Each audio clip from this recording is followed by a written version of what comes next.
राधे राधे गुरुजी। मेरा नाम अस्मिता है, मैं दिल्ली से आई हूँ। हमें ऐसा क्या करना चाहिए कि हमारा आखिरी बर्थ हो, इसके बाद हम ना आए यहाँ पे? क्यों, क्या दिक्कत हो रही है आपको? कलयुग अच्छा नहीं है। क्या अच्छा नहीं लग रहा है आपको? परेशानियाँ होती हैं बहुत। क्या परेशानी है आपको? बहुत सारी, करियर में, फैमिली में, पर्सनल लाइफ में।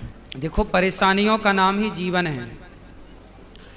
आपने देखा होगा हॉस्पिटल में जब कोई बीमार पड़ता है ना और वेंटिलेटर पे होता है तो वहाँ एक मशीन होती है, उसमें लाइन यूं यूं चलती है, ऐसी चलती है ना, और लाइन सीधी हो गई मतलब मर गए, डेथ, मर गया। जब तक टेढ़ी लाइनें हैं, जब तक उतार चढ़ाव है, तब तक ही जीवन है। सीधा हुआ तो मर जाएगा आदमी। तो आपके जीवन में ये उतार चढ़ाव जो है, स्ट्रगल जो आप कर रहे हैं, करते रहिए। यहाँ जितने लोग बैठे हैं, ये दास अनिरुद्ध सहित, भगवान राम सहित, भगवान कृष्ण सहित, किसके जीवन में स्ट्रगल नहीं था? ये तो अच्छा है कि आप संसार में ना आए। प्रभु के शरण में रहने वाला बार बार जन्म मृत्यु में नहीं उलझता।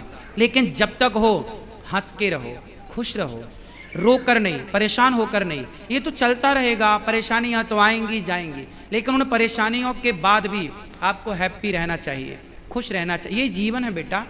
इस संसार में ऐसा कौन है, एक को पकड़ के लाओ जिसके जीवन में दुख ना हो।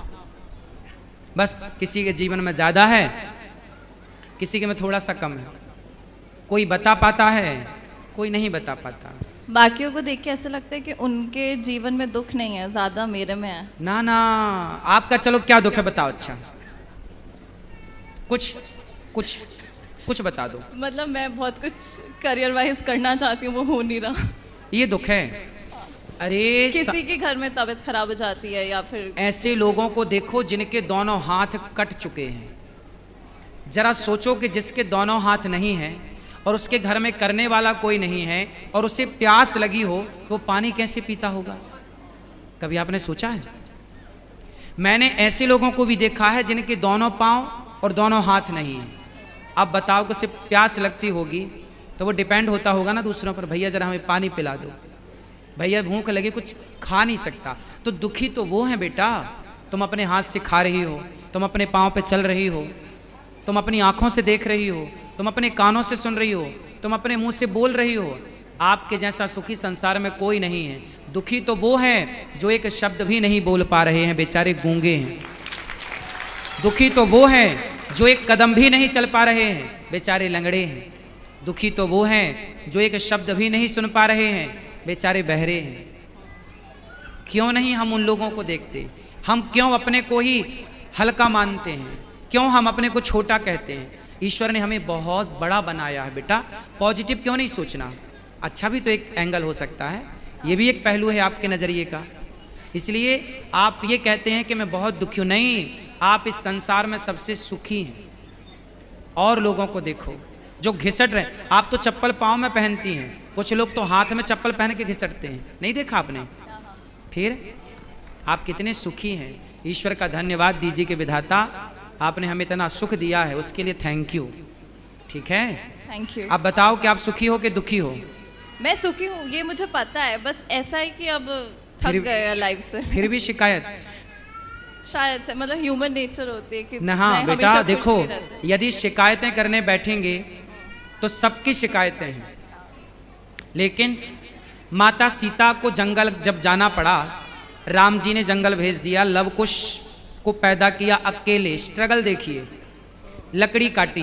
तो किसी ने सीता माँ से कहा कि अब बताओ, तुम्हें राम जैसा पति चाहिए जिसने तुम्हें गर्भावस्था में वनवास भेज दिया? किसी नारी को क्या ऐसा पति चाहिए कि उसका पति गर्भवती स्त्री को घर से निकाल दे?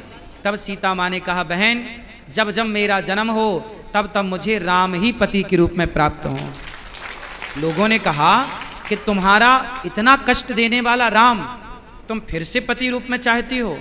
सीता माँ ने कहा, कष्ट मुझे मिला, ये तो आप लोग मेरा कष्ट जरा सा देख रहे हैं। जो मुझे सुख मिला है राम को पाकर, जो सम्मान मिला है राम को पाकर, उस सम्मान उस सुख के आगे ये दुख तो कुछ भी नहीं है।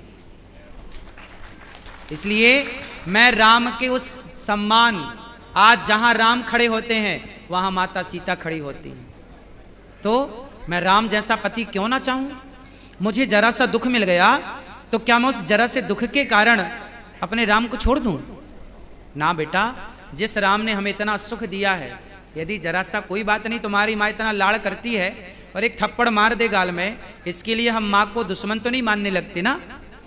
बस ईश्वर ने इतना सुख दिया, जरा सा दुख भी हो तो ईश्वर का प्रसाद मान के उसे ग्रहण करना चाहिए, थैंक यू कहना चाहिए ईश्वर को। तुम्हारी माँ ने बचपन में तुम्हें कभी मारा नहीं थप्पड़, इसलिए तुम्हें थप्पड़ का एहसास नहीं है बेटा। ईश्वर के थप्पड़ का एहसास भी काश होता आपको। ये मेरी बहन है, ये बहुत पिटी है, तो मैं कम पिटी हूँ घर में। कम पिटी हो मतलब पिटी तो हो? बहुत कम, हाँ। चलो अच्छा है। माँ जब आपको मारती है, अच्छा इनको मारती थी माँ, तो क्या इनकी दुश्मन है इनकी माँ?